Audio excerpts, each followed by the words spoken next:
Varicose veins కి సరైన చికిత్స కోసం సంప్రదించండి ఎవిస్ హాస్పిటల్. చారుచంద్రావళీలోచనైశ్చుంచితో గోపగో బృంద గోపాలికా వల్లభః వల్లవీ బృంద బృందారకః కాముకః సంజగౌ వేణునా దేవకీనందనః. నారదుడు వచ్చి కంసుడికి, నీ మరణ రహస్యం ఇది, నిన్ను చంపడానికి పుట్టినవాడు నందుడి దగ్గర పెరుగుతున్నాడు. అతనికి ముందు పుట్టవలసిన వసుదేవ కుమారుడు కూడా రోహిణి గర్భంలో మార్పు చెంది అక్కడ పుట్టేశాడు. వాళ్ళిద్దరూ అక్కడ ఉన్నారు, నీ సంగతి చూసుకోమన్నాడు. దాంతో ఇతను ఏం చేశాడు, మన కంసుడు వసుదేవుణ్ణి దేవిని ఇద్దరిని మళ్ళీ చెరసాలలో బంధించాడు. దాని తర్వాత కేసి అనే ఒక రాక్షసుణ్ణి నందగోవ్రజం మీదకి పంపించి తన తాలూకు చుట్టుపక్కలందరినీ, తన దగ్గరున్న చాణూర ముష్టికులని జట్టుల్ని వాళ్ళందరినీ పిలిచి ఒక మీటింగ్, అర్జెంట్ మీటింగ్ ఒకటి అరేంజ్ చేసుకున్నాడు అనమాట.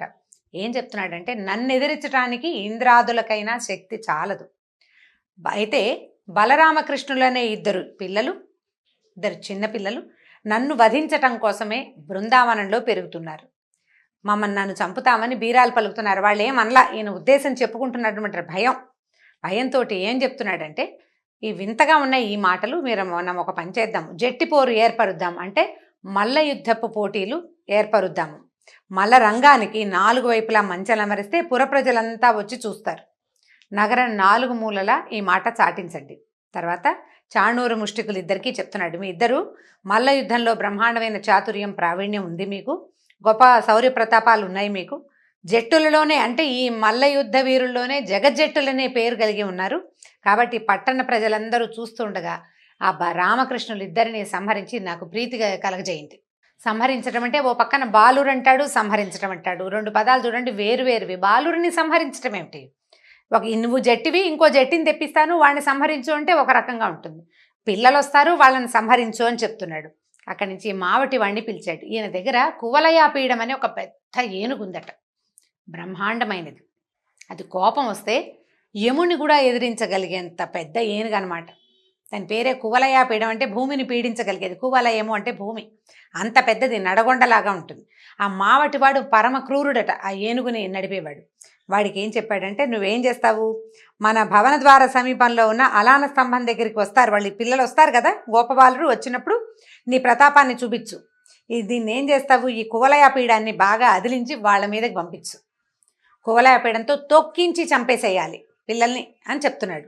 అక్కడి నుంచి ఏం చేశాడు, చతుర్దశి నాడు విజయం కోసం వైభవోపేతంగా ధనుర్యాగం చేద్దాము, రుద్రుడికి ప్రీతిగా జంతు బలులు చేయండి అని రకరకాల పనులు. ఒక్కొక్కళ్ళకి చానూరు ముష్టికులకేమో పిల్లలు వస్తారు, వాళ్ళతోటి యుద్ధం చేసి వాళ్ళని చంపేయమన్నాడు. మావటికేమో 2 గోపబాలురు వస్తారు, వాళ్ళు నీ దగ్గరకు వచ్చినప్పుడు ఏనుగుని ప్రేరేపించి తొక్కిచ్చేసేయమన్నాడు. ధనుర్యాగం చేయమన్నాడు. అక్కడి నుంచి జంతు బలులు చేయమన్నాడు. ఇవి ఒక పెద్ద ప్రోగ్రాంకి ఎవరెవరు చేయవలసిన పనులు వాళ్ళందరికీ చెప్పాడు. చెప్పిన తర్వాత మనం మొదటే చెప్పుకున్నాం, యాదవులు చాలామంది రకరకాల దేశాలకి పారిపోయే అవకాశం లేని వాళ్ళు ఇతన్నే రాజుగా మన్నించి అతని క్రూరత్వాన్ని సహిస్తూ అక్కడే ఉండిపోయారు. ఆ యాదవులలో ముఖ్యుడు వసుదేవుడికి కజిన్ బ్రదర్ అయిన అక్రూరుణ్ణి పిలిచాడు. అన్నదమ్ముడవుతాడు ఆయనకి. అతన్ని పిలిచి ఏం చెప్పాడంటే, ఇప్పుడు నువ్వు చాలా గొప్పవాడివి, నీకు సార్థక నామధేయం, నువ్వు ఏ క్రూర కర్మలు చేయవు, క్రూర కర్మలు చేయని వాడు కాబట్టి అక్రూరుడివి, నీతో ఎంత స్నేహమైనా చేయొచ్చు, అందరితోటి కలిసిమెలిసి ఉంటావు. నందవ్రజంలో 2 బాలురు ఉన్నారు, బలరామకృష్ణులని, వాళ్ళని ఉపాయంతో తెచ్చి నాకు అప్పచెప్పు, వాళ్ళని తీసుకురమ్మన్నాడు.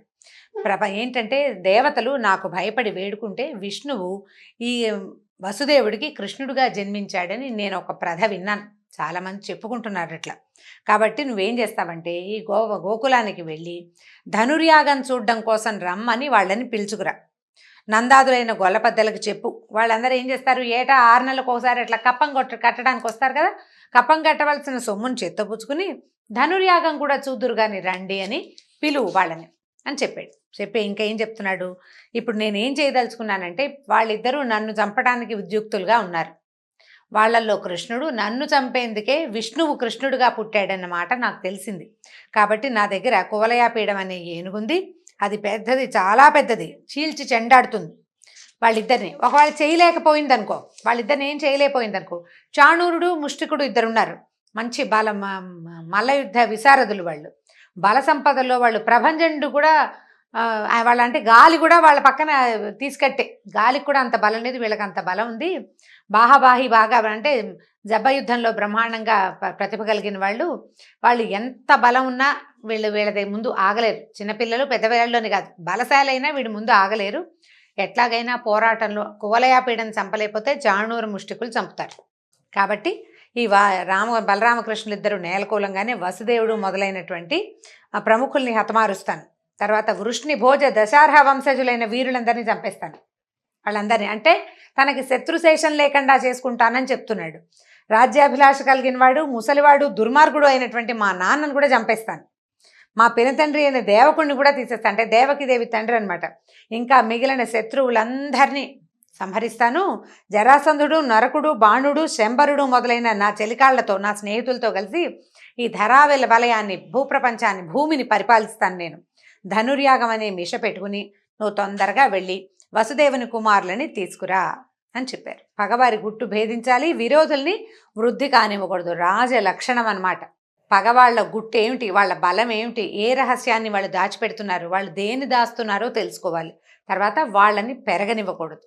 వీలైతే సామధాన భేద దండోపాయాలతోటి వాళ్ళని తెగటార్చాలి, వాళ్ళని ఉండనివ్వకూడదని చెప్పాడు. చెప్పేసరికల్లా అక్రూరుడు శాంతంగా ఇలాంటి మాటలు వింటే నేను చంపేస్తాను, పిల్లల్ని తీసుకురా, వాళ్ళని చంపేస్తా, వీళ్ళని చంపేస్తా, అదేదో చేస్తా, నేను ఇంకేదో చేస్తానంటే అవతల ఉన్నవాడికి కూడా ఉద్రేకము, ఉద్వేగము, నానా రకాల భావాలు వస్తాయి. అవతలవాడు కూడా దానికి లొంగిపోతాడు. ఒకవేళ వాడికి కూడా పగవాళ్ళని పెంచకూడదనే ఉద్దేశం ఉందనుకోండి, వాడు ఇంతకంటే ఉత్తేజితంగా మాట్లాడతాడు. భయస్థుడు అనుకోండి, వణికిపోతూ ఉండాలి.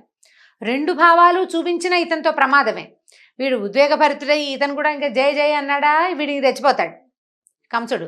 అలా కాకుండా బెదిరాడా, ఇతను వసుదేవుడు పక్షం వహిస్తున్నాడని ముందే కత్తి దూస్తాడు. వాడితో చాలా ప్రమాదం. అయితే అక్రూరుడు చాలా స్థిమితంగా చెప్పాడట, రాజా నువ్వు ఆజ్ఞాపిస్తే వెళ్ళకుండా ఉంటానా? నువ్వు రాజువి, నువ్వేం చెప్పినా నేను చెయ్యాలి, సేవకుణ్ణి కదా నేను. యథార్థం ఆలోచిస్తే నిజం చెప్పాలంటే నరులు తమ శక్తి ఎట్టిదో దైవశక్తి ఎలాంటిదో గ్రహించలేకపోతారు. నేను అన్నీ చేసేస్తాను అనుకుంటా. దైవం ప్రతికూలిస్తే ఏం జరుగుతుంది అనేది మానవులకి ఊహకు కూడా అందదు, మనకు తెలీదు. నేను కొండ పిండి చేస్తానంటే ఆ పిండి చేయటానికి భగవంతుడు ఒప్పుకోవద్దు. ఆ క్షణాన ఆయన ఆ బలం నీకు ఇవ్వదలుచుకుంటే ఇస్తాడు, ఇవ్వదలుచుకోకపోతే మానేస్తాడు. మనం చెప్పలేకపోతాం.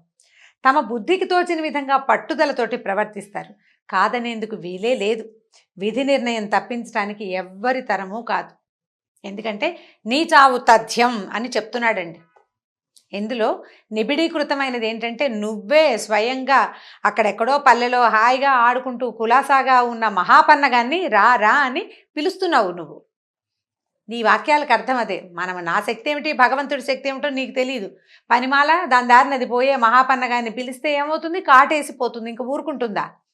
కాబట్టి నేను వెళ్ళి నీ విరోధి పుత్రుల్ని తప్పకుండా తీసుకొస్తానని చెప్పేశాడు. సరే, అక్కడి నుంచి ఏమైంది ఇది చూడండి. ఇక్కడికి వెళ్దాం మళ్ళీ. ఈ విధంగా అక్రూరుడు రథం ఎక్కి రేపల్లెకి బయలుదేరాడు.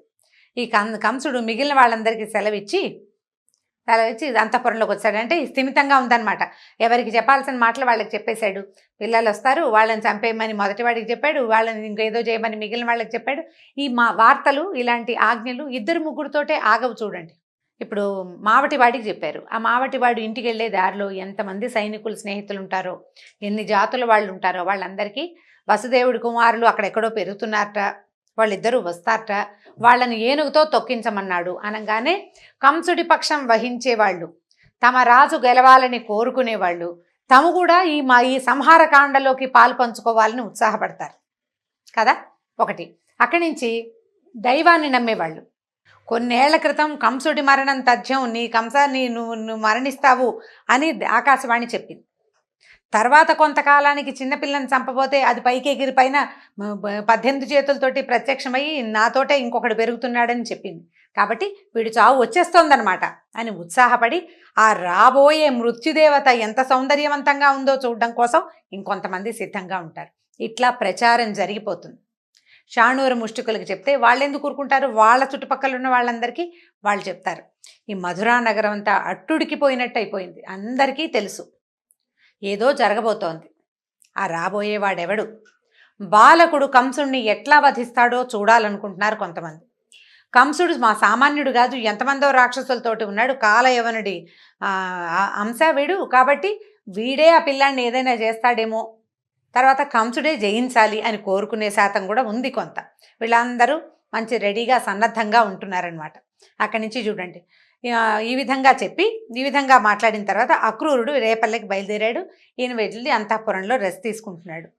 ఇంద్రుణ్ణి వరుణుణ్ణి మించినవాడు, శౌర్యానికి సముద్రం లాంటివాడు అయినటువంటి కేసి అనే రాక్షసుడు ఏం చేశాడట, ఒక పెద్ద గుర్రంలాగా రూపం దాల్చి ఆ నందుని మందలోకి ప్రవేశించి సంకటం కలిగించాడు.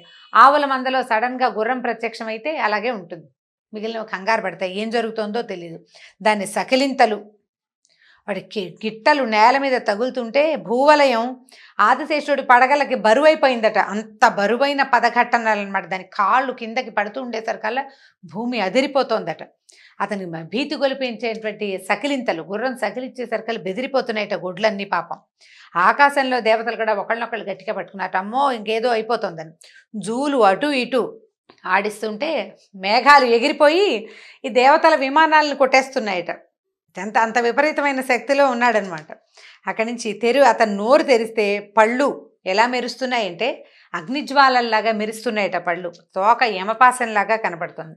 ఈ దారుణమైన అశ్వాకారంలో ఉన్న ఆ రాక్షసుడి సకిలింతలు వినేసరికి ఆవులు, దూడలు, ఆడవాళ్ళు, మగవాళ్ళు, చిన్నపిల్లలు వాళ్ళందరూ బెదిరిపోయారు. ఆ పల్లె అంతా అరిచి కేకలు పెట్టారు. భయం వేసేసింది. పాహి పాహి అని అరుస్తున్నారు, ఏదో అవుతోంది అని. అప్పుడు సరే అనుకున్నాడు కృష్ణుడు, ఈ బలహీనులైన మందలోని గొల్లని భయపెట్టడం, తరమగొట్టడం నా వంటి వీరుడికి ధర్మం కాదు. ఈ గొల్లపల్లెలో కృష్ణుడు ఎక్కడా అని అసురుడు అంటున్నాడు అని తన్ని వెతుకుతున్నట్ట, కృష్ణుడిని వెతుకుతున్నట్ట. వీళ్ళందరినీ బెదిరిస్తే నాకేమొస్తుంది?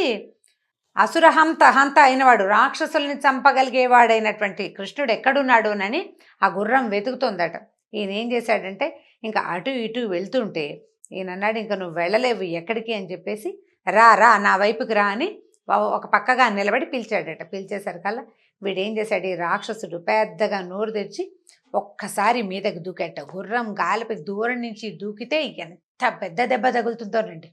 గుర్రం తగలటం అంటే చిన్నది కాదు, మహాప్రమాదకరమైన దెబ్బ. అయితే ఆ తన్నడానికి మీదకి వచ్చేసరికల్లా పక్కకి తప్పించుకుని ముందుకు పడింది. ఈయన తప్పించుకునేసరికల్లా సరిగ్గా ఎక్కడ ఆగాలో కాళ్ళు అక్కడ ఆగల, భూమి మీదకి పడిపోయాడు అనమాట. కానీ కింద పడ్డవాడు రెట్టించిన ఉత్సాహంతో మళ్ళీ లేచాట. కోపంతో ఈ కృష్ణుడి కళ్ళు ఎర్రబడిపోయాట. ఏం చేశాడట, గబుక్కున వంగి ఈ పైకి లేస్తున్న గుర్రం తాలూకు 4 కాళ్ళు పట్టేసుకున్నట్టు. ముందు 2 కాళ్ళు, తర్వాత 2 కాళ్ళు, దూడని పట్టుకున్నంత తేలిగ్గా ఈ గుర్రాన్ని పట్టేసుకున్నాడు. పట్టి ఎంత దూరమో కొన్ని 100 అడుగుల దూరానికి విసిరేసేసాడు. విసిరేసరికల్లా కింద పడి మళ్ళీ లేచొచ్చాడు రాక్షసుడు. వాడేం ఊరుకోలా. వాడు ఊరుకోకుండా ఏం చేశాడు, అహంకారంతో హుంకరిస్తూ ఈ జంకు గొంకు ఏమీ లేదు ఈ దామోదరుడి మీదకి విజృంభించాడు. దాంతో ఈయన ఏం చేశాడంటే ఆ నోరు తెరిచి మీదకి వస్తుంటే చెయ్యి నోట్లో పెట్టేశాడట. గుర్రం నోట్లోకి చెయ్యి పెట్టేశాడనమాట. పెట్టి ఏం చేశాడు, ఈ స్తంభం తగిలేసరికల్లా ఈ నోట్లోకి వెళ్ళిన చెయ్యి గర్భంలో గొంతులోంచి పొట్టలోకి వెళ్ళిపోయిందట. ఈ పొట్టలోకి వెళ్ళిన చెయ్యి పెద్దదైపోవటం మొదలుపెట్టేసరికల్లా గాలి బయటికి అటు ఇటు కదలలేదు. ఇంకా నోరు నుంచి పొట్టలో దాకా వెళ్ళిపోయిన చెయ్యి విపరీతంగా పెద్దదైపోయేసరికల్లా దాన్ని తట్టుకోలేక విలవిలా తన్నుకుంటూ గాలి ఆడక ఆ గుర్రం కింద పడి మరణించింది. ఈ మరణించంగానే ఇక వాడి ప్లేస్లో, అంటే వాడి పొట్టలో ఇక ప్లేస్ లేదనమాట, చెయ్యే పెద్దదైపోయింది. అది ఎలా అయిందంటే దోసపండు పగిలినట్టు పగిలిపోయిందనమాట. ఈ గుర్రం తాలూకు గర్భం ఢామ్మని పగలటం ఏమిటి, ఈవిడ కింద పడిపోయి రాక్షసుడి యొక్క పెద్ద ఆకారం అక్కడ కనపడడం మొదలుపెట్టింది. అక్కడి నుంచి కృష్ణుడు ఏం చేశాడు, దాన్ని ఎడం చెయ్యి విదిలించేసుకున్నాడట ఒక దెబ్బకి. ఈ విదిలింపుకి పడిన గుర్రం తాలూకు శరీరం ఉంది కదా, ఒరిజినల్ కేసి తాలూకు శరీరం ఎంత దూరమో ఎగిరి పడిందట. ఎగిరి పడేసరికల్లా పైనుంచి అలవోకగా చేసినటువంటి హేళగా చేసిన ఈ అశ్వవధను చూసి పైనుంచి దేవతలు పుష్పవృష్టి కురిపించారు. తర్వాత కంసుడు పంపించిన కేసి అనే రాక్షసుడిని వధించిన తర్వాత ఏం జరిగిందో వచ్చే భాగంలో తెలుసుకుందాం. నమస్కారం.